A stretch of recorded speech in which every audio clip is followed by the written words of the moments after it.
This is Margaret Brennan interviewing or sort of doing a repartee with I think it's Charlie DeGatta, or the reporter, who has a different sartorial strategy than some of our other war correspondents about the chaos after the Afghan withdrawal. Intelligence is already acknowledging that the victory is inspiring jihadist propaganda.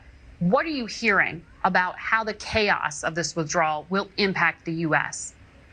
Well, Margaret, we have to make clear right away the Taliban are claiming victory. And of course, that's going to embolden jihadists in this region. It already has. The priority is in al-Qaeda in Afghanistan and here in Pakistan. We have to remember that almost everybody that we've spoken to here and in Afghanistan, including the outgoing Afghan government, if you want to call them that, said al-Qaeda is intrinsically linked with the Taliban. In terms of how Afghanistan is now, they are in trouble. I mean, there is a deep humanitarian crisis going on now. So they need an outreach. They need legitimacy from the United States and the international community. But if they don't get it, there are others that are willing to fill that void. I'm talking about players like Russia and China, who, if the Taliban don't play by the rules and an international standard, they're there to move in. I don't know. What's your takeaway from this, first of all? Because I have a couple things, but... Well, this is just one of the many ones talking about the increased threat from our pulling out. Right. Which right. I think like a theme that we're seeing, which again is, one of the things we didn't get a chance to look at this week was Chuck Todd constantly saying, but doesn't this mean about that? We didn't talk about the mandates, but I guess we'll talk about that on our show Wednesday, but our pre-taped. Doesn't this mean that we've been doing it wrong all the time up until now? It does mean we've been failing. And it's just like, well, okay, we have to find yet another thing to make this look like the wrong thing, like the wrong decision. Right. Like, oh, now that we've gone, look at the horrors that we're experiencing. Yeah, right. None of which was under part of a discussion when we were there. None of the horrors when we were there were ever brought up. Yeah. We can look at a couple more of those in a second. But first of all, I just want to notice that if you notice at the very beginning of that clip, Margaret Brennan referred to U.S. intelligence says, which is like it's one of the awesome news cliches. And that was very beautifully parodied in the movie Team America. So I just thought we should look at that clip because it's a parody of moments exactly like that we just watched. So doing our best to keep the world safe, Gary. But now somebody has supplied the terrorists with WMDs, and intelligence tells us they plan to use them. Isn't that right, intelligence?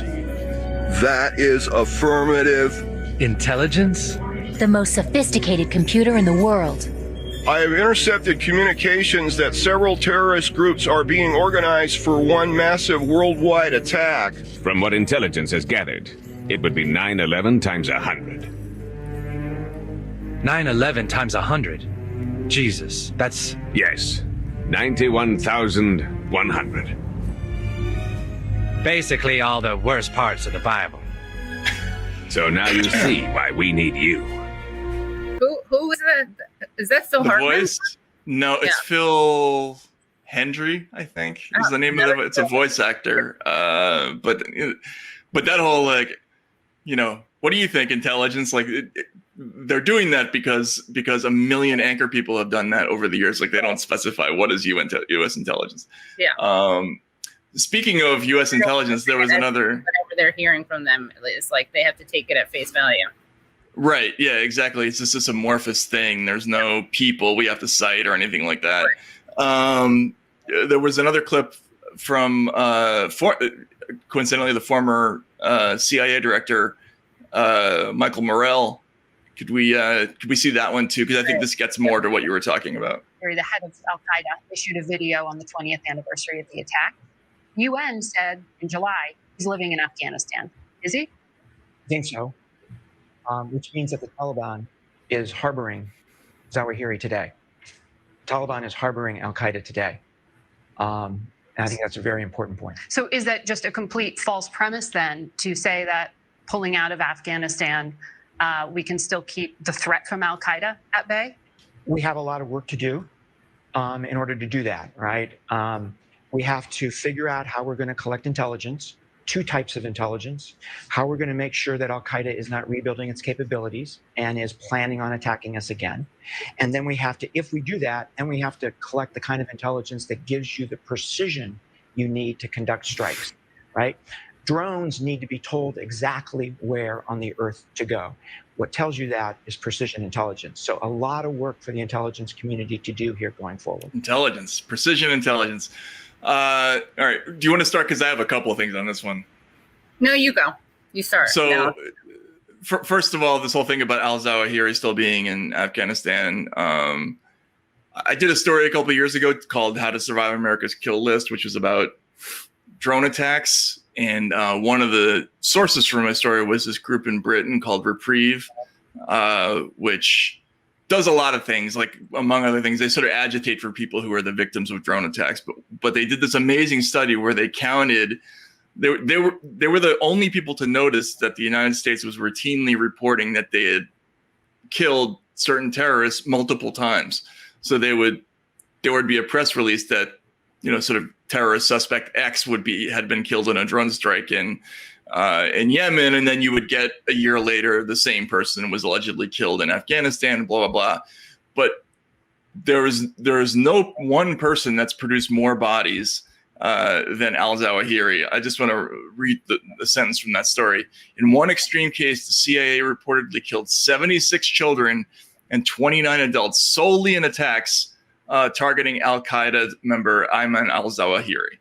So they have been trying to kill this guy and killing other people, mainly children. It's a win-win. Basically, it's a win-win. So now they're saying. So now here's Michael Morell, who's one of the biggest jackasses in the world for a variety of reasons. He was going to be Hillary's CIA director if she won in 2016. He's essentially saying, we really need to go back in there because we got to get this al-Zawahiri guy. Not that you've had 20 years to do it and didn't kill at least 76 kids on the way to do it because you have such precision intelligence, right? Precision. The degree to which that kind of stuff goes unchallenged when these guys go on the air is just like infuriating. All the myth making about our precision attack ability, nobody should believe it anymore. Like, we do things like when we drop that Moab, we'll do stuff like report no civilian casualties. Like, really? Like, how do you know? I mean, are you down there counting? Like, yeah. Of course that's a lie, Right.